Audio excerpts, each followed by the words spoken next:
GLF live session where we will be discussing coffee production and coffee value chains and forest landscapes. My name is Natasha Elkington and I'll be your moderator for this session.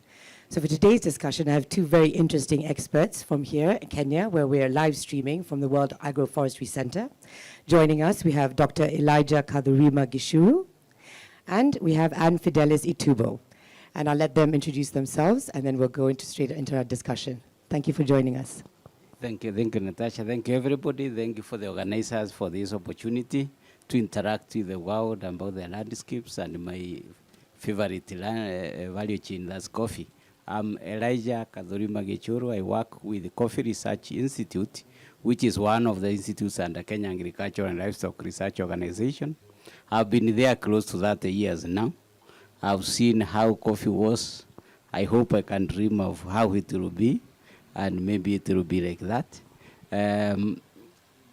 What I would like to say is that there are many challenges, but challenges are what keep us moving on, and we are ready to move on with the challenges and solve one at a time. Thank you. Thank you very much. Over to you, Anne. Thank you very much. I'd like to thank everybody for the invitation, the World Bank. My name is Anne Fidelis Itubo. I work for Kenya Forest Service as a senior conservator of forests, and I am a participatory forest management expert dealing with the communities and stakeholder engagement. Thank you. Thank you. I guess, Anne, while we still have you on the mic, why don't we just talk about, maybe give us a brief summary of the state of our forests here in Kenya. Thank you very much. I would wish to first mention that Kenya, 80% of, 75% of Kenya is a dryland, and 15% is a high potential forest. And there are 2.5 million hectares of forest in Kenya. And out of the 2.5 million, that's public forests that are under the jurisdiction of the national government. And 1.7 million hectares of forests are under the community forest, which are under the county government's jurisdiction. That is 47 counties. And these forests are actually the livelihood of the people of Kenya and the forest adjacent communities, which they are quite dependable on. And the forests that we have are indigenous forests. The plantation forest that is 140 hectares that are used for purposes of utilization and timber. Indigenous forests are for conservation and wildlife management.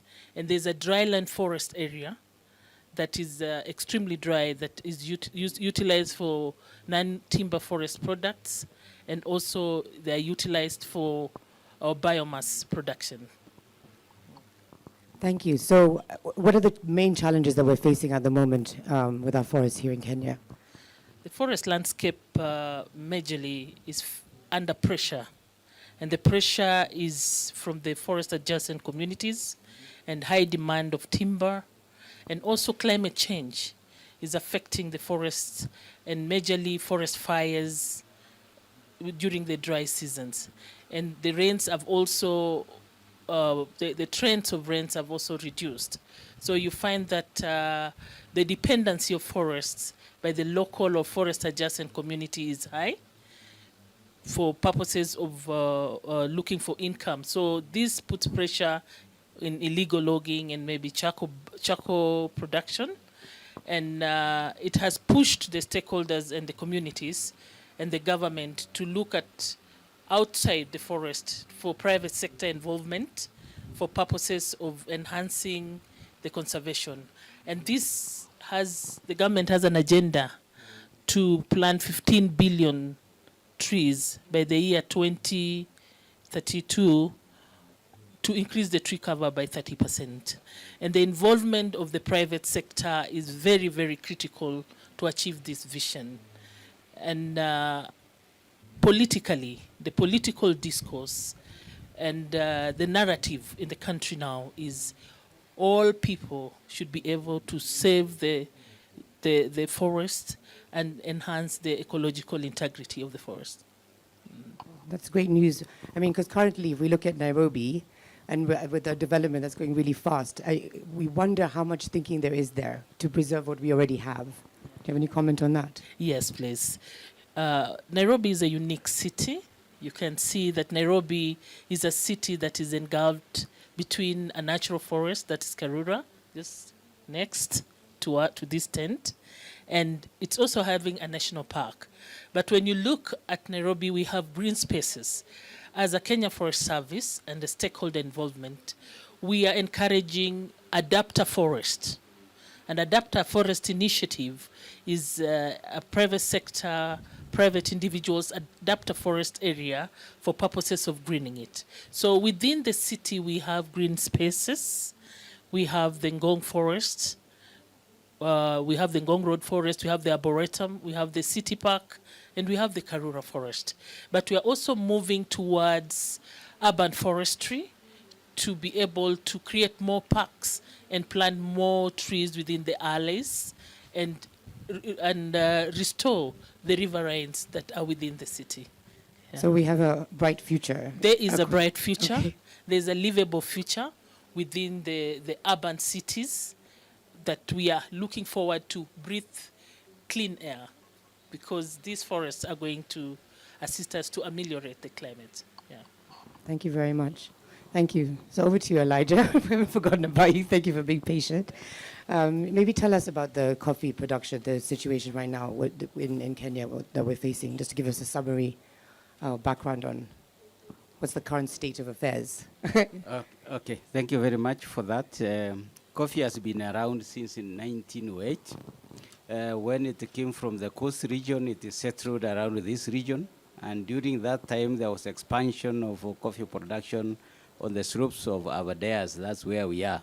So if you came during the 1930s, 40s, this was a coffee zone. All these markets and estates were coffee zones. Any water body you see around like a dam was for irrigating water, but the town has expanded. Even where my station is, which is about 40 kilometers north of this place, is now like within town, and the town has joined the smaller towns in the suburbs. So we have the metropolitan. So what I'm saying is the coffee migration is something that is live and continuous. And when it migrates, where it goes may not be the suitable place in terms of soils, the people, you have to train them again, and the infrastructure. So you have to migrate again the whole industry to that place. And that's what's happening even to today.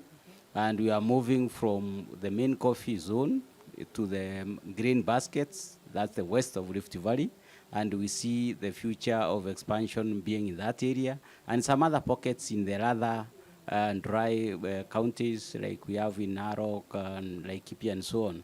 So when we were producing intensively coffee within the main coffee zone, this part was for large estates, which constitute about 30 to 40%. It's variable in terms of production. And the cooperative sector, which now is formed by the small-scale farmers, we were producing up to about 120,000 metric tons around 1987.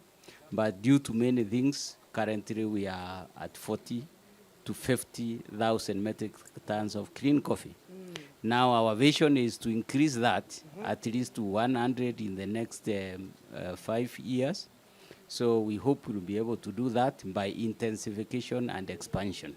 So that's now what the agenda is, and it is a collaborative effort between the county government, national government, private sector, because coffee is a private crop, so to speak, and then the entrepreneurs who are coming to coffee.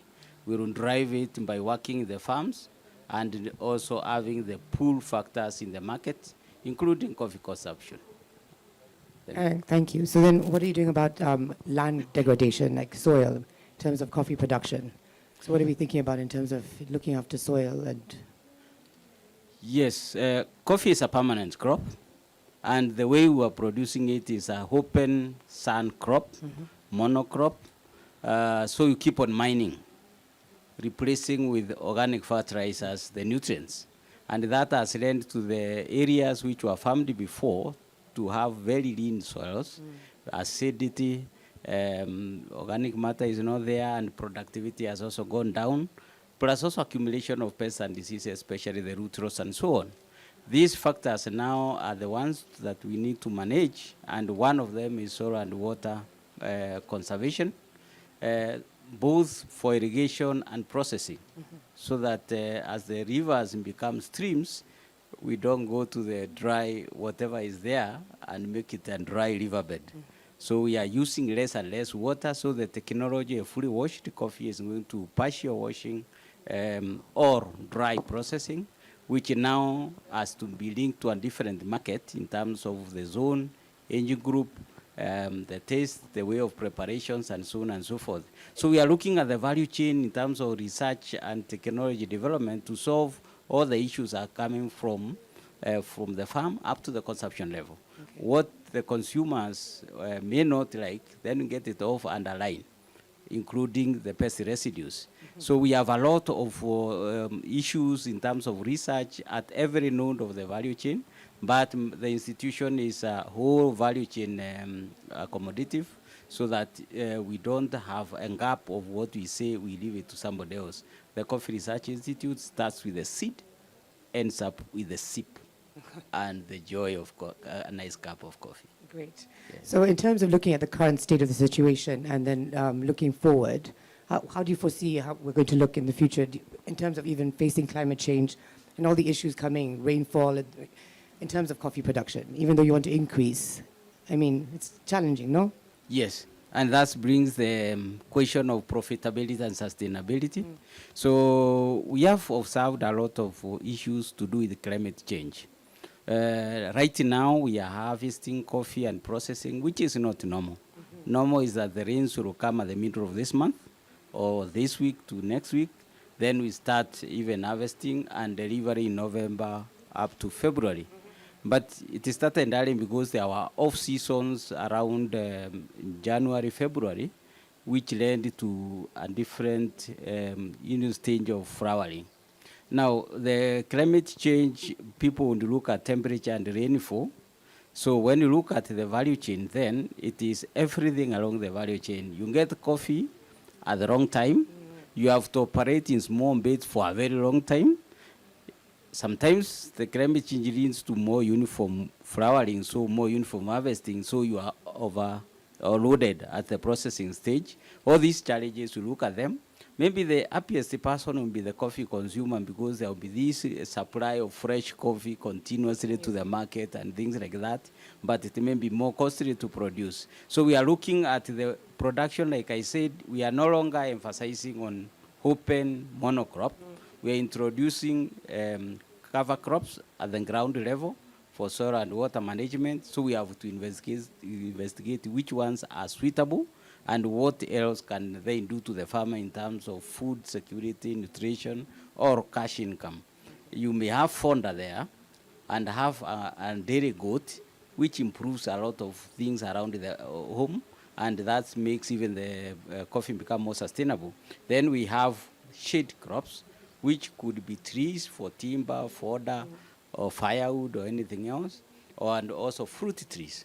So we are looking at a place where we look at the coffee farm and make it more profitable in totality and sustainable in terms of what it produces in totality, so that then we can have a more sustainable economy and environment, including the ecological services, introduce, for example, bees around the farm, so that you have an income or nutrition, and then you have better pollination and so on and so forth. And this is how we are now migrating. We are not migrating and copying what we are experiencing, but adapting to what is there and what we are doing, we expect in future. Then you come to pests and diseases. Because they also now become another problem. They come off the season, you don't know when to manage them, what to do, and we are looking at the systems which can work on their own, and the first one is plant breeding, so that we have resistance. So whenever the disease or the pest comes, the resistance is there, irrespective of those off-season issues. And then organic farming and pest management. You can have biological control mechanisms. You can have a cropping system mechanism, cultural mechanisms, and that's what we are in building more and more into a production system. The other thing to look at is the demand by the customer, so that you answer to those who like a nice environment, singing, bands, coffee, and you use that for marketing, certification, rainforest, and so on, as well as, organic products with less of the organic or, the modern kind of nutrition first management parameters, so that you go back to our manures, mulching, and so on and so forth. Thank you, because I was going to say, Yes. do you work together? Because, if we look after our forests, we have rain, right? And that's like solving a lot of these coffee issues. So do your sectors cross each other? Are you working together, or are we still... We'll let Anne answer. Yeah, we'll give Anne the stage for a while. Yeah, thank you very much. Sorry. Thank you, Natasha. Yes, we work within the same landscape. Under the Follow Kenya, we are actually the co-implementers. Right. And the landscape where we are is a Mount Elgon landscape. And you find that for the coffee Arabica to flourish, because it is in the bottom of the mountain, you find that the conservation of the forest is critical to ameliorate the climate and the rainfall for the coffee. Yeah, so we have an integrated approach within the integrated landscape approach within the landscape, that all the stakeholders are critical for purposes of enhancing the landscape. So we work together within the Follow Kenya. Yeah. Yes, maybe I can add just something. Yes. Yes. We are there together, not just by sitting next, but also working together. When we introduce a plant, then she can advise me what is suitable in an area, and I can counter by what is suitable in coffee farm, and what are the uses of these trees. So we are bound to work together as in disciplines, two disciplines. Coffee is naturally a forest tree, so then it thrives in a way under some shade, but we only moderate the kind of shade and how much of shade, and then the nutrition also, and the underground competition issues.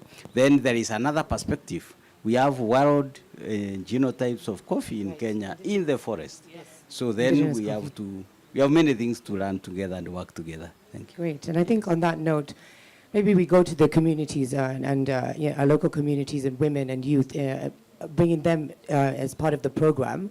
So what work are you doing, like on the ground, to include, these people, women, youth? Thank you very much.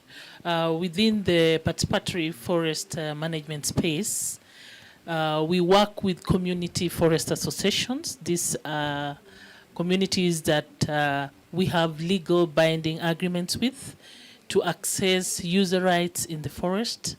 And we are very keen to see the participation of women and youth, because when you see the current agenda for the government, it's a bottom-up transformation agenda. And we are looking at critically how are women involved in terms of conservation, and what benefits are they accruing? How are youth involved? Because they are the pillar, the women are the pillar of the community. So we do a lot of microfinancing to the women, and contractual agreements to the community associations when they're doing tree nurseries or conservation. We encourage to engage them in subcontracting of activities that they can be able to derive benefits directly. So you find that within the rural setup, because most of the forest areas are in the rural setup, but we are also encouraging the urban, because within the urban areas we also have the urban poor.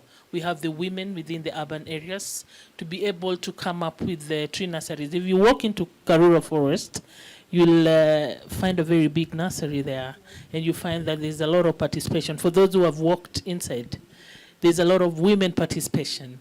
And in most tree nursery, women are the workers.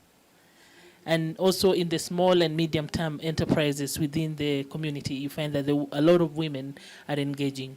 So with the bottom-up transformation agenda, you find that there's a lot of employment that is created within the landscape.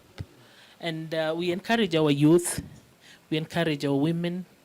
We also get to schools and try to nurture young school children within even within other institutions.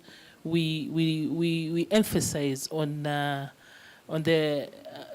issue of women involvement and youth. Yeah. Great, because I was going to share a story. Like, I went to Kakamega Forest a few months ago. It was my first time. And it took me a long time to find it.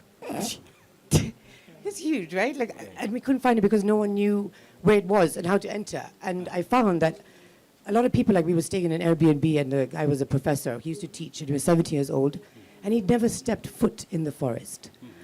So I feel like every county should have, like, once you graduate from school, like, your gift is, like, you go to the forest, you go to whatever natural resource, so you can become part of it, connect with it. So you see, there's a disconnect. Like, everyone living in Kakamega, most of them have never been to the forest. That's true. So it's just something very simple that we don't even have to go to schools encouraging them. We just take them there, let them, and then they know what their forest is about. Yeah. Some problems are very simple solutions. Then we try and be bureaucratic, but really, the whole of Kakamega, even the 70-year-old man, had never been to the forest. That's So true. I'm just sharing that with you. Yeah. Okay. And then maybe with coffee production, maybe you can tell us more about your work with, like, indigenous communities, local communities, and women and youth, in terms to involve them in coffee production. Yes, that's quite a mouthy one. But we look at the different stages or the nodes of the coffee value chain, and who is interested to do what and why and what are the challenges. Because, for example, if you look at women, meaning the female gender, the youth are there very active. But at the point of restaurant, hospitality, baristaship, and the drive also the consumption at that level. So that we don't drink the big mug of black coffee, we have now different types of coffee consumption, including the sweets and so on and so forth. So that's a node where they are actually dominant, the youth and women. For men are more in ownership of the land, not necessarily even working. Then we have mothers. Mothers have their challenge. They are working on the coffee farm. You call for a meeting, for a training like this. You have to adjust the time of reporting, a break for them, and the time of departing so that they can take care of the household again. So we look at the challenges, and then we turn around our programs, our varieties, everything to suit them. You'll be surprised when we released our variety, which is a bit short, the dwarf one, Royal 11. It was more liked by ladies because it doesn't compete with in domestic water because it's pretty less. It is a shorter one, so it's easier to deal with. Because you're not spraying, you can integrate a bit of vegetables around there. So it was also suitable for kitchen gardening and urban gardening, just around the fence and things like that. And we took chance of that to introduce, domestic coffee consumption there. And the first Women in Coffee Association members shared some trees to plant for that purpose, 20 trees per one. So we look at that and then look at socioeconomics. But some didn't like it because you take 10 years before you cut it, and when you cut, you get firewood, you get building sticks, fencing and so on. So now some still preferred the bigger one, which you harvest more frequently. So that was a social dynamic, and we addressed both of that. Then when you look at,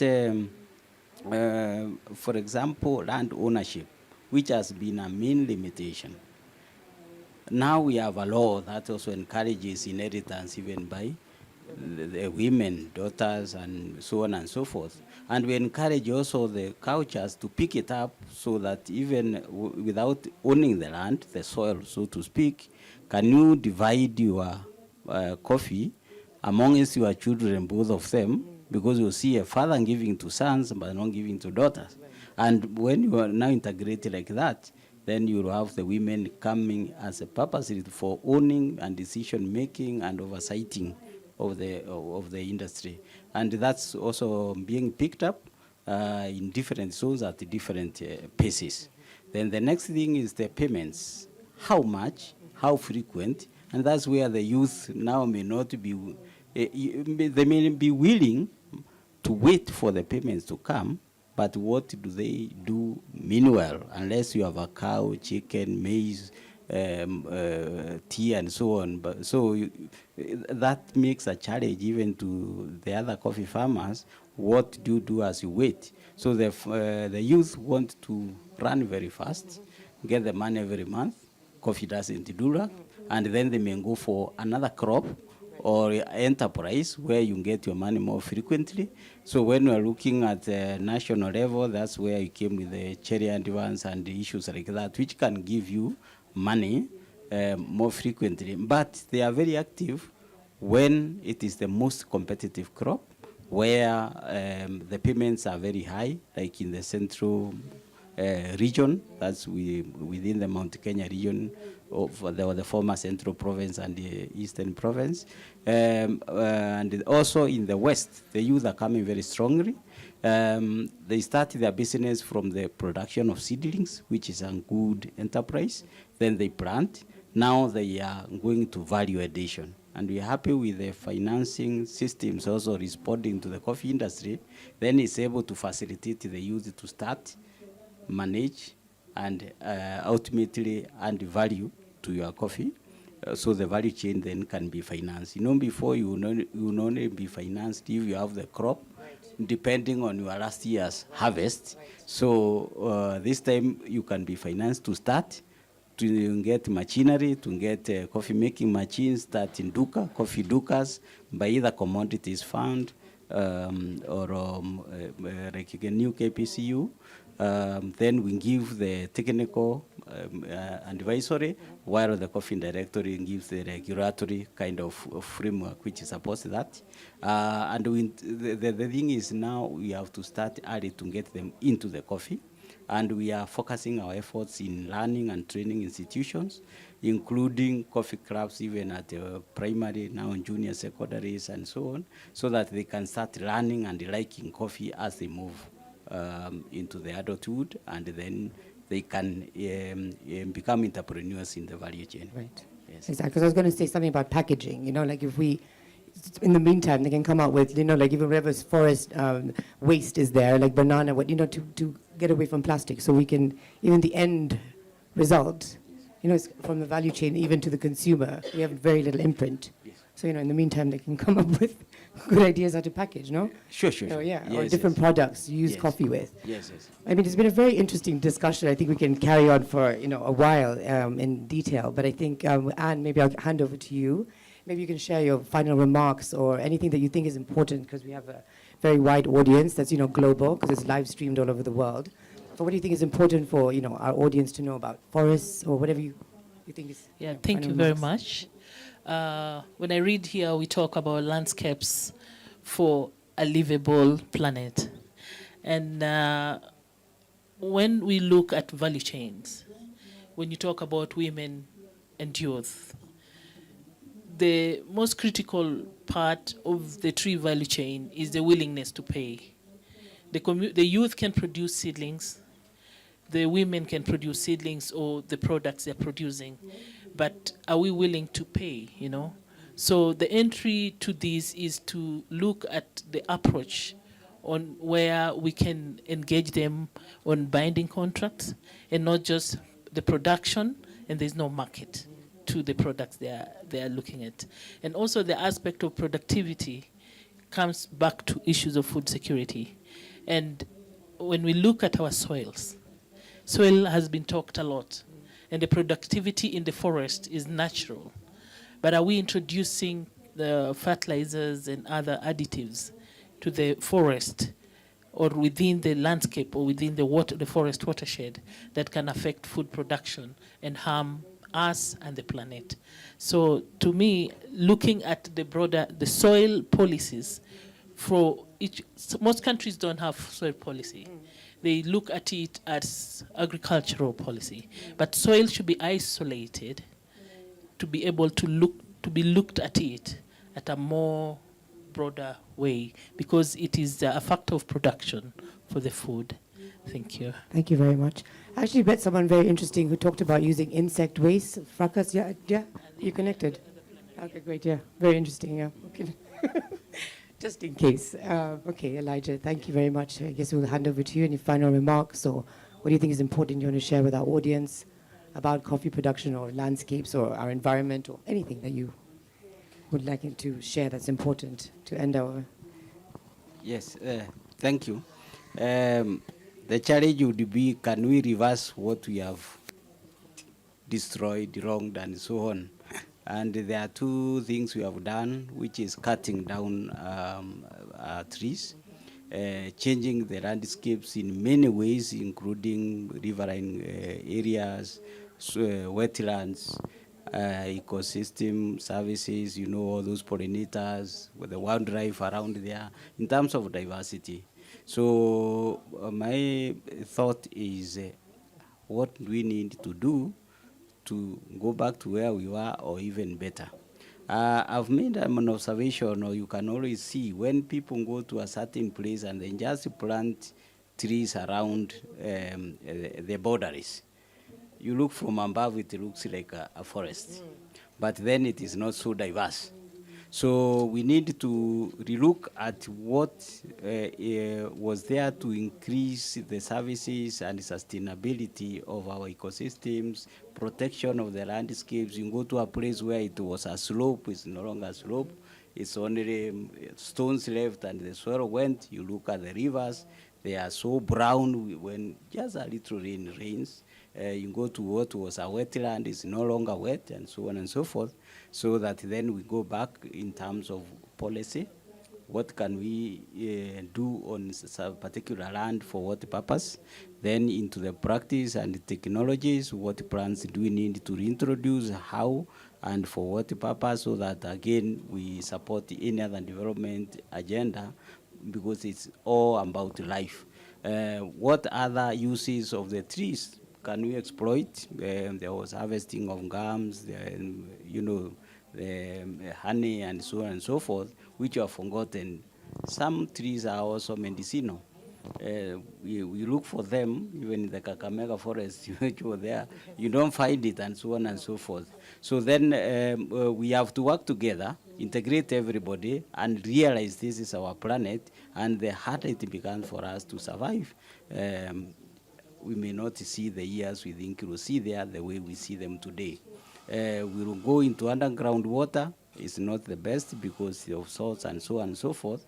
And you wonder how sustainable is it at the end, because we're encouraging a lot of runoff to the ocean other than seepage and so on and so forth. So mine is we work together, all the stakeholders, from farming, consumption, building, construction, everything else, so that then we have a better planet for us to live in. Thank you very much. I really enjoyed this discussion, and I learned a lot about forest and coffee production, and the gaps and the challenges we're facing.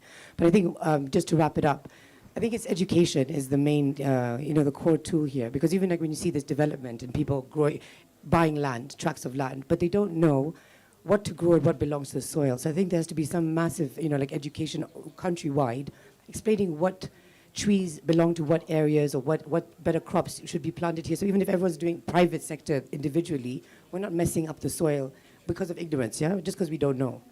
So if we're doing it and everyone wants to green, but I think we need to know more about how we're greening and what we're greening, our city with and our country. Yes. Yeah. Thank you. Thank you very much. Yeah, thank you. Thank Thank you. you, Natasha. Thank you so much.